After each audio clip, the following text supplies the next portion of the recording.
Edition of Seekers of the Supernatural.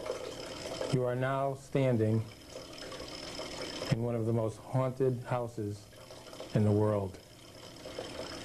Allow me to show you the Halloween room of Ed and Lorraine Warren. Here you see some of the artifacts, some of the collections throughout the years that Ed has gotten, some skulls, things from ancient Scotland. We're going to come around this way, and we're going to look at some more objects of Halloween. These are a lot of collections that Ed got through the years from people who've generously given to him on his birthday, and haunted houses, and people who've just known that Ed was an aficionado of Halloween. As we walk down this way, you can see his latest, which is a big monster figure that he got on Ed's 70th anniversary, I should say 70th birthday. And over here is a giant birthday card that was offered to him on his 70th birthday on September 7th. But this is a fun room, ladies and gentlemen. Like I said before, welcome. My name is Tony Spera. We will now be entering the haunted passageway, perhaps entering the most horrific part of any area, any square mileage of any part of this world. So come on with me, and we're going to walk through the haunted passageway. I would never do this if it was after 9 o'clock at night. Follow me through here, Rob.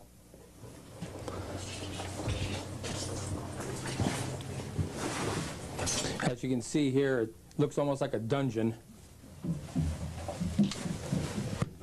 as we progress through this haunted passageway.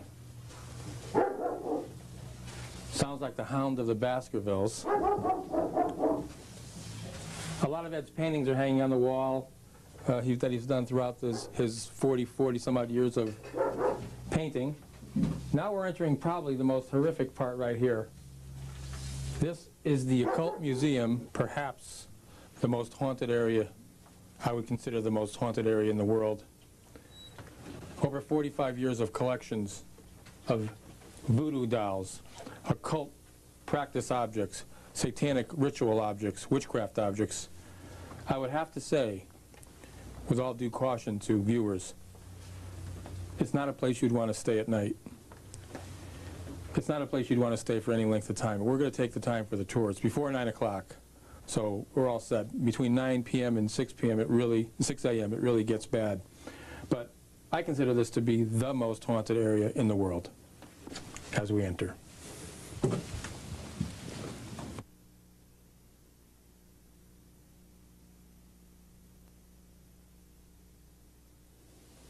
here we are, and perhaps the most haunted area in the world. That's what I would say. I would say that it is one of the most haunted areas because of the many things here, Tony, that come from all parts of the world.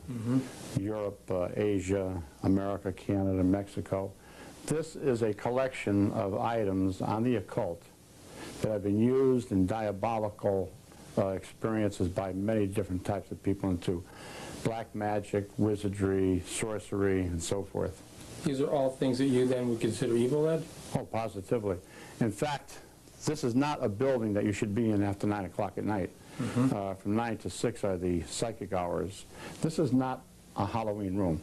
This is the real thing. Okay. Many of the objects in this room here have had dire effects on people.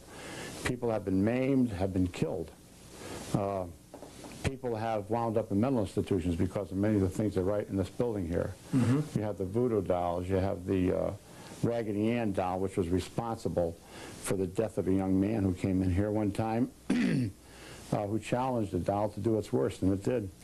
Then you have a detective who was almost killed right in this room that we're standing in, and a priest. When we first panned in this room, I guess Rob was on the witch. Can you tell us a little bit about what... Yeah, that's a model mannequin of Hannah Crana, our local witch, who died in 1845.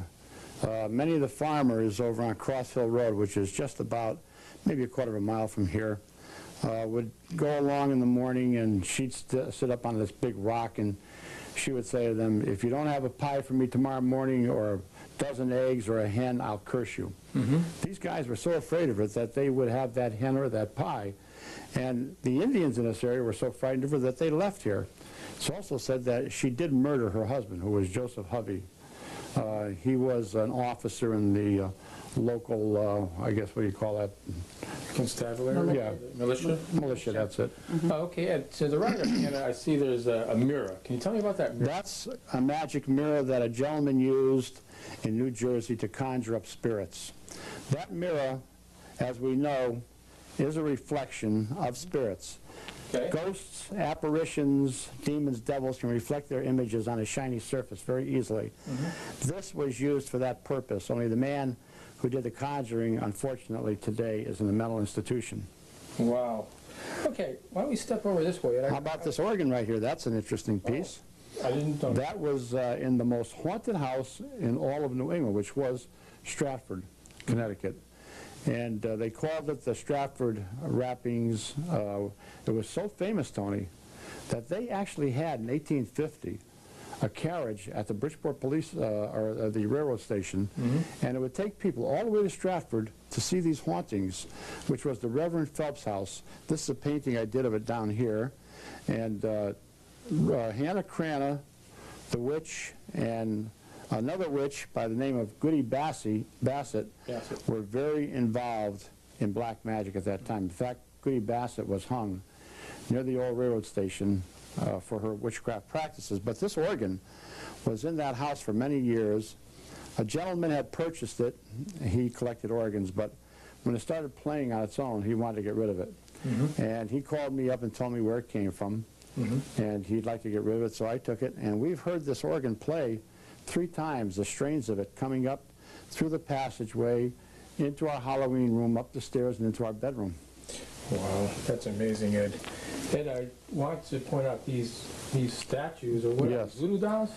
These are fertility dolls from Africa. Over here you see the one which is covered with human blood, and there are 7 of them that were stolen from a witch doctor. You do not steal things from witch doctors ever. Now, the man who stole them died a terrible death.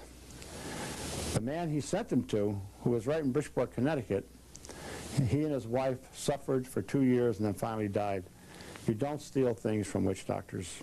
I'd say not. Why don't we head over this way, but while we're heading this way right here, I see this book here.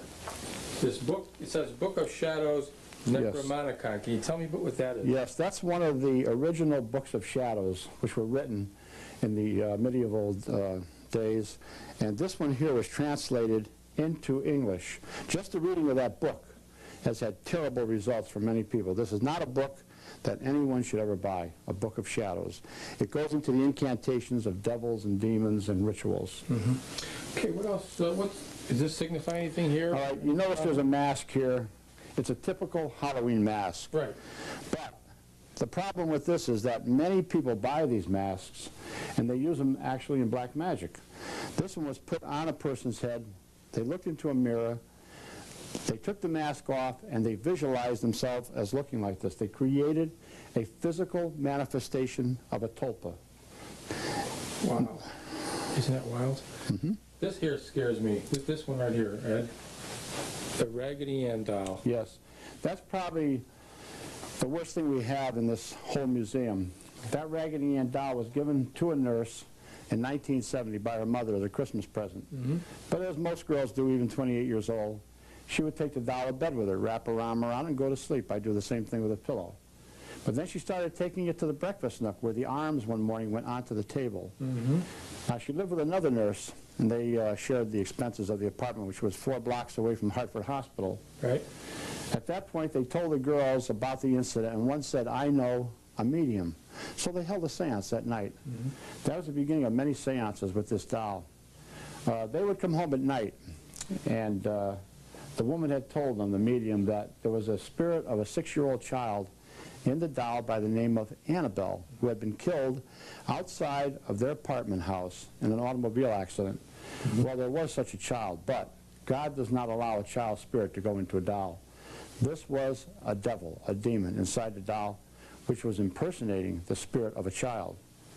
Well, they treated it like it was